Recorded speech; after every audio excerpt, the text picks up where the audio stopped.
स्वागत है आप सभी का एनसीईआरटी हिंदी नेविगेटर में। आज के वीडियो में हम लोग करने जा रहे हैं क्लास 12 हिस्ट्री के चैप्टर 2 का ऑब्जेक्टिव क्वेश्चन। हर सवाल एनसीईआरटी पे आधारित होगा और एग्जाम में पूछे जाने की पूरी संभावना है। तो चलिए शुरू करते हैं और देखते हैं अब कितने प्रश्नों के सही उत्तर दे पाते हैं। टोटल प्रश्न 69 है। अगर आपने चैप्टर 2 को नहीं पढ़ा है तो सबसे पहले आप चैप्टर 2 को पढ़ेंगे, उनके बाद आप ये ऑब्जेक्टिव क्वेश्चन को टिक करेंगे ताकि आपको ज्यादा से ज्यादा बेनिफिट हो। पहला प्रश्न आपसे पूछा जा रहा है, वैदिक काल को किन दो मुख्य भागों में बांटा गया। वैदिक काल को मुख्यतः दो भागों में बांटा गया है। एक को कहा गया उत्तर वैदिक काल, दूसरे को कहा गया वैदिक काल। वैदिक काल में ऋग्वेद की रचना होती है, वही उत्तर वैदिक काल में सामवेद, अथर्ववेद और यजुर्वेद की रचना होती है। नेक्स्ट प्रश्न आपसे पूछा जा रहा है, चार वेदों के नाम क्या है। देखो चार वेदों का नाम ऋग्वेद, यजुर्वेद, सामवेद और अथर्ववेद है। नेक्स्ट क्वेश्चन, प्रारंभिक भारतीय इतिहास में जन का विकसित रूप क्या कहलाया। देखो प्रारंभिक भारतीय इतिहास में जन का विकसित रूप और जन का बृहत रूप जनपद कहलाया। सो राइट आंसर है जनपद। नेक्स्ट क्वेश्चन, कई जनपदों के मिलने से किसका निर्माण हुआ। कई जनपदों के मिलने से महाजनपद का निर्माण हुआ। सो राइट आंसर है महाजनपद। नेक्स्ट क्वेश्चन, बौद्ध और जैन धर्म के ग्रंथों में कुल कितने महाजनपदों का उल्लेख मिलता है। तो बौद्ध और जैन धर्म के ग्रंथों में कुल 16 महाजनपद का उल्लेख मिलता है। सो राइट आंसर है 16 महाजनपद। बौद्ध धर्म के जो अंगुत्तर निकाय है उनमें 16 महाजनपद का भी वर्णन देखने को मिलता है। नेक्स्ट, महाजनपदों में डैश और डैश सबसे महत्वपूर्ण था। महाजनपदों में मगध और वज्जी सबसे महत्वपूर्ण था। नेक्स्ट क्वेश्चन, उन महाजनपदों को क्या कहा जाता था जहां लोगों का समूह का शासन होता था। देखो टोटल महाजनपद 16 थे। 16 महाजनपद को दो भागों में विभाजित किया गया था। एक को गण कहा गया, दूसरे को संघ कहा गया। गण में शासक होते थे, वही संघ में लोगों का समूह का शासन होता है। सो यहाँ पे जो राइट आंसर होना चाहिए दैट इज संघ। नेक्स्ट क्वेश्चन, उन महाजनपदों को क्या कहा जाता था जहाँ एक व्यक्ति यानी राजा का शासन होता था। उन महाजनपदों को जहाँ पे व्यक्ति या राजा का शासन होता था उसे राजतंत्र या उसे गण कहा जाता था। नेक्स्ट क्वेश्चन, सबसे शक्तिशाली महाजनपद कौन सा था। तो सबसे शक्तिशाली महाजनपद 16 महाजनपद में मगध था। राइट आंसर है मगध। नेक्स्ट क्वेश्चन, मगध पर शासन करने वाले चार प्रमुख वंशों के नामकरण से क्या है। देखो मगध पर शासन करने वाले चार प्रमुख वंश हर्यक वंश, नागवंश, नंद वंश और मौर्य वंश थे। नेक्स्ट क्वेश्चन, हर्यक वंश के संस्थापक कौन थे। हर्यक वंश के संस्थापक बिंबिसार थे। सो राइट आंसर है बिंबिसार। नेक्स्ट क्वेश्चन, मौर्य वंश के संस्थापक कौन थे। मौर्य वंश के संस्थापक चंद्रगुप्त मौर्य थे और इसने चंद्रगुप्त मौर्य ने मौर्य वंश के संस्थापक 321 ईसा पूर्व में किया था।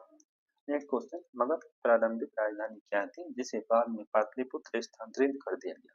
देखो मगध की प्रारंभिक राजधानी राजगीर थी जो आधुनिक राजगीर में स्थित है और उनके बाद मगध की राजधानी पाटलिपुत्र बनी। नेक्स्ट क्वेश्चन, मगध की सबसे शक्तिशाली महाजनपद होने का एक प्रमुख कृषि कारण क्या था। देखो मगध के सबसे शक्तिशाली महाजनपद होने का एक प्रमुख कृषि कारण था यहाँ फसलों की उपज यानी खेती की अच्छी उपज होना। नेक्स्ट क्वेश्चन, मगध के उत्थान में किस धातुओं की खानों की उपलब्धता ने महत्वपूर्ण भूमिका निभाई। देखो मगध के उत्थान में यहाँ पे लोहे की खदानें हुआ करती थी जिनके कारण हथियार और उपकरण बनाना आसान हो जाता था।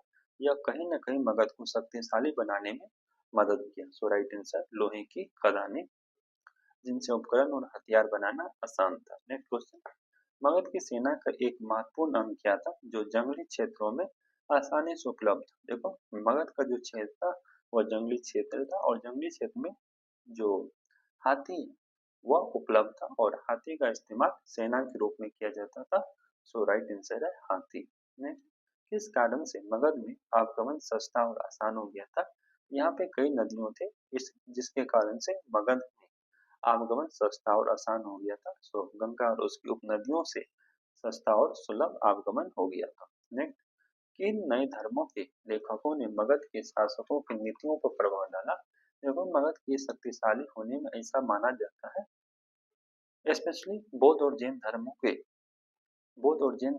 लेखक जो है उनका मानना था जो शासक की नीतियां है वह भी कहीं न कहीं मगध को सबसे शक्तिशाली बनाया। सो राइट आंसर है जैन और बौद्ध धर्म। Next question, east India company के एक अधिकारी ने 1830 के दशक में ब्राह्मी और खरोष्ठी लिपियों को समझा। तो ईस्ट इंडिया कंपनी के ऐसे कौन से अधिकारी थे जिन्हें ब्राह्मी और खरोष्ठी लिपियों को समझा? तो उनका नाम था जेम्स प्रिंसेप। नेक्स्ट क्वेश्चन, अधिकांश अभिलेखों और सिक्कों पर किस शासक का नाम प्रियदर्शी लिखा मिला है? अधिकांश अभिलेखों और सिक्कों पर अशोक का नाम प्रियदर्शी लिखा मिला है। तो राइट आंसर है अशोक। नेक्स्ट क्वेश्चन, ब्राह्मी लिपि को डैश से डैश लिखा जाता है। देखो लिपि दो थी, ब्राह्मी लिपि दूसरा खरोष्ठी लिपि। ब्राह्मी लिपि को बाई से दाई लिखा जाता, बॉप और ब्राह्मी बॉप और बाई, तो बाई से दाई लिखा जाता। तो सो राइट आंसर है बाई से दाई। नेक्स्ट क्वेश्चन, खरोष्ठी लिपि को कहाँ से कहाँ लिखा जाता है? तो देखो खरोष्ठी लिपि को दाई से बाई लिखा जाता है। सो राइट आंसर है दाई से बाई। नेक्स्ट क्वेश्चन, शासकों के काम और समाज के अन्य वर्गों के लिए नियमों का निर्धारण किन ग्रंथों में किया गया है? देखो शासकों के काम और समाज के अन्य लोगों के लिए नियमों का निर्धारण धर्मशास्त्र में किया गया। धर्मशास्त्र ब्राह्मणों के द्वारा लिखा गया किताब है और यह संस्कृत भाषा में लिखा गया, जिनमें शासकों के काम को बताया गया और कौन शासक बनेगा उनका भी वर्णन किया गया है। नेक्स्ट, धर्मशास्त्र के अनुसार शासक का मुख्य कार्य क्या था? धर्मशास्त्रों के अनुसार शासक का मुख्य कार्य किसानों, व्यापारियों और शिल्पकार से कर तथा भेंट वसूलना। नेक्स्ट, मौर्य साम्राज्य के प्रशासन के 5 प्रमुख राजनीतिक केंद्र कौन से थे? मौर्य साम्राज्य के प्रशासन के 5 प्रमुख राजनीतिक केंद्र, एक था पाटलिपुत्र, दूसरा है तक्षशिला, तीसरा स्वर्णगिरी, चौथा उज्जैनी और पांचवा है तोसली, जहाँ पाटलिपुत्र जो उनकी राजधानी थी। नेक्स्ट क्वेश्चन, इस यूनानी दूत ने चंद्रगुप्त मौर्य के दरबार का वर्णन किया। यूनानी दूत जिसने चंद्रगुप्त मौर्य के दरबार का वर्णन किया उनका नाम था मेगास्थनीज। इसने किताब लिखा है इंडिका। नेक्स्ट क्वेश्चन, मेगास्थनीज के अनुसार सैन्य गतिविधियों के संचालन के लिए एक समिति और कई समितियां हुआ करती थी। सबसे एक समिति और डैश उप समितियां थी, तो यहाँ पे मेनली 6 उप समितियां थी, वैसे कई उप समितियां थी। मौर्य साम्राज्य की स्थापना किसने की थी? तो हम लोग देखें, मौर्य साम्राज्य की स्थापना चंद्रगुप्त मौर्य ने 321 ईसा पूर्व में की। राइट आंसर है चंद्रगुप्त मौर्य। मौर्य साम्राज्य का विस्तार कहाँ तक फैला हुआ था? मौर्य साम्राज्य के चरमोत्कर्ष में मौर्य साम्राज्य अफगानिस्तान और बलूचिस्तान तक फैला हुआ था। नेक्स्ट क्वेश्चन, किस मौर्य शासक ने कलिंग पर विजय प्राप्त किया? आप सभी लोग जानते हैं मौर्य शासक जिसने कलिंग पर विजय प्राप्त किया वह था अशोक, और अशोक ने इसी के बाद धम्म नीति को अपनाया। नेक्स्ट क्वेश्चन, मौर्य वंश के बारे में जानकारी का मुख्य स्रोत क्या है? देखो मौर्य वंश के बारे में जानकारी का प्रमुख स्रोत पुरातात्विक प्रमाण है। पुरातात्विक प्रमाण में जैसे मूर्तियां हो गया, ऐतिहासिक रचना हो गई जैसे अर्थशास्त्र और अशोक के अभिलेख। अर्थशास्त्र चाणक्य द्वारा लिखा गया किताब है। नेक्स्ट, मेगास्थनी द्वारा लिखी गई पुस्तक का नाम क्या? तो मेगास्थनी द्वारा लिखी गई पुस्तक का नाम इंडिका है। सो राइट आंसर है indica. Next question, Chanakya Kautilya द्वारा रचित राजनीति पर प्रसिद्ध ग्रंथ कौन सा? तो चाणक्य कौटिल्य द्वारा रचित राजनीति पर प्रसिद्ध ग्रंथ है अर्थशास्त्र। तो राइट आंसर है अर्थशास्त्र। नेक्स्ट क्वेश्चन, अशोक पहला सम्राट था जिसने अपने अधिकारियों और प्रजा के लिए संदेश डैश और डैश पर लिखवाए थे। उन्होंने अपना संदेश प्राकृतिक पत्रों और पॉलिश किए हुए स्तंभों पर लिखवाए थे। नेक्स्ट क्वेश्चन, धम्म की अवधारणा किस शासक से संबंधित था? तो धम्म की अवधारणा अशोक शासक से संबंधित था। राइट आंसर अशोक जो मौर्य वंश के राजा थे। नेक्स्ट क्वेश्चन, अशोक के धम्म के मुख्य सिद्धांत क्या था? देखो अशोक के धर्म के जो मुख्य सिद्धांत थे वह था बड़ों के प्रति आदर, सन्यासी और ब्राह्मणों के प्रति उदारता, सेवक और दासों के साथ उदार व्यवहार और दूसरे के धर्मों को आदर करना। नेक्स्ट है, अशोक ने धर्म के प्रचार के लिए इस विशेष अधिकारी की नियुक्ति की। अशोक ने धर्म के प्रचार के लिए विशेष अधिकारी जिसकी नियुक्ति की उसे कहा गया धम्म महामंत्र। नेक्स्ट क्वेश्चन, कुषाण शासक स्वयं को देवतुल प्रस्तुत करते थे और अपने नाम के आगे डैश की उपाधि लगाते। देखो कुषाण शासक स्वयं को देवतुल प्रस्तुत करते थे और अपने नाम के आगे देवपुत्र उपाधि लगाते थे। नेक्स्ट क्वेश्चन, गुप्त शासकों का इतिहास किन स्रोतों से प्राप्त होता है? गुप्त शासकों का इतिहास साहित्य, सिक्कों और अभिलेखों यानी प्रशस्ति से प्राप्त होता है। नेक्स्ट क्वेश्चन, प्रयाग प्रशस्ति इलाहाबाद स्तंभ अभिलेख की रचना किसने की है? प्रयाग प्रशस्ति इलाहाबाद स्तंभ अभिलेख की रचना हरिसेन द्वारा किया गया। राइट आंसर हरिसेन जो समुद्रगुप्त के राजकवि थे। नेक्स्ट क्वेश्चन, प्रयाग प्रशस्ति किस भाषा में लिखी गई? प्रयाग प्रशस्ति संस्कृत भाषा में लिखी गई। तो right answer Sanskrit. Next question, जातक कथाएं किस भाषा में लिखी गई और किस धर्म से संबंधित है? जातक कथाएं पाली भाषा में लिखी गई और यह बौद्ध धर्म से संबंधित है। सो राइट आंसर है पाली भाषा और बौद्ध धर्म। नेक्स्ट क्वेश्चन, उपज बढ़ाने के लिए गंगा और कावेरी की घाटियां में डैश का प्रचलन शुरू हुआ। उपज बढ़ाने के लिए गंगा और कावेरी की घाटियों में हल का प्रचलन शुरू हुआ। नेक्स्ट क्वेश्चन, सिंचाई के लिए उपयोग किए जाने वाले मुख्य स्रोत क्या थे? सिंचाई के लिए उपयोग किए जाने वाले मुख्य स्रोत कुआं, तालाब और नहर थे। नेक्स्ट क्वेश्चन, ग्रामीण समाज में घर के मुखिया को क्या कहा जाता था? ग्रामीण समाज में घर के मुखिया को गृहपति कहते थे। सो राइट आंसर है गृहपति। नेक्स्ट क्वेश्चन, तमिलनाडु, आंध्र प्रदेश और केरल जैसे क्षेत्रों में कौन सी सरदारियां थी?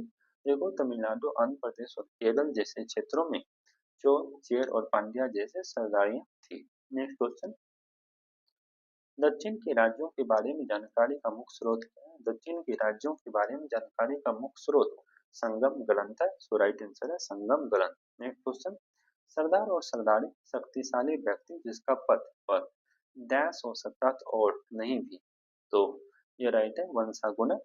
जो सरदार और सरदारी का पद था वंशागुनत भी हो सकता था और विदाउट वंशागुनत भी हो सकता था। नेक्स्ट क्वेश्चन, प्राचीन काल में ब्राह्मणों को दान में दिए गए जाने वाले भूमि भाग भूभाग को क्या कहते थे? प्राचीन काल में ब्राह्मणों को दान में दिए जाने वाले भूभाग को अग्रहार कहते थे। राइट आंसर अग्रहार। नेक्स्ट क्वेश्चन, गुप्त साम्राज्य का सबसे महत्वपूर्ण शासक किसे माना जाता है जिसका उल्लेख प्रभाती गुप्त अभिलेखों में मिलता है? सो राइट आंसर है चंद्रगुप्त द्वितीय। चंद्रगुप्त द्वितीय गुप्त साम्राज्य के सबसे प्रसिद्ध शासक थे। नेक्स्ट क्वेश्चन, व्यापारियों के संघ को क्या कहा जाता था? देखो, व्यापारियों के संघ को श्रेणी कहा जाता है। सो राइट आंसर है श्रेणी। नेक्स्ट क्वेश्चन, प्रारंभ में सिक्के किस राजवंश द्वारा शुरू किया गया? देखो, प्रारंभ में सिक्के जिस राजवंश के द्वारा शुरू किया गया वह था मौर्य वंश। मौर्य वंश ने सबसे पहले पंचमार्क वंश शुरू किया। सो राइट आंसर है पंचमार्क मौर्य वंश, जो पंचमार्क वंश को शुरू किया था। नेक्स्ट क्वेश्चन, सिक्कों पर शासक की प्रतिमा और नाम के साथ पहले सिक्के किन शासकों ने जारी किया? सिक्कों पर शासक की प्रतिमा और नाम के साथ सबसे पहले सिक्के जारी करने वाला हिंद यूनानी शासक था। राइट आंसर हिंद यूनानी शासक ने सबसे पहले जो है गोल्ड कॉइन यहाँ पे शुरू करता है। सबसे अधिक मात्रा में सोने के सिक्का किस राजवंश ने जारी किया? तो सबसे अधिक मात्रा में सोने के सिक्के का जारी करने वाला कुषाण शासक था। तो राइट आंसर है कुषाण शासक। नेक्स्ट, अशोक के अभिलेख में अशोक का नाम उल्लेख नहीं मिलता बल्कि उसकी उपाधियों और डैश का प्रयोग किया गया है। देखो, अशोक के अभिलेख में उसके नाम का उल्लेख नहीं मिलता बल्कि उसकी उपाधियों देवनाम प्रिया और प्रियदर्शी का वर्णन है। नेक्स्ट क्वेश्चन, अभिलेखों से ऐतिहासिक जानकारी प्राप्त करने की सीमा क्या है? अभिलेखों से ऐतिहासिक जानकारी प्राप्त करने की सीमा, पहला है तकनीकी सीमा, जैसे अक्षरों का हल्का होना या अभिलेखों का नष्ट हो जाना।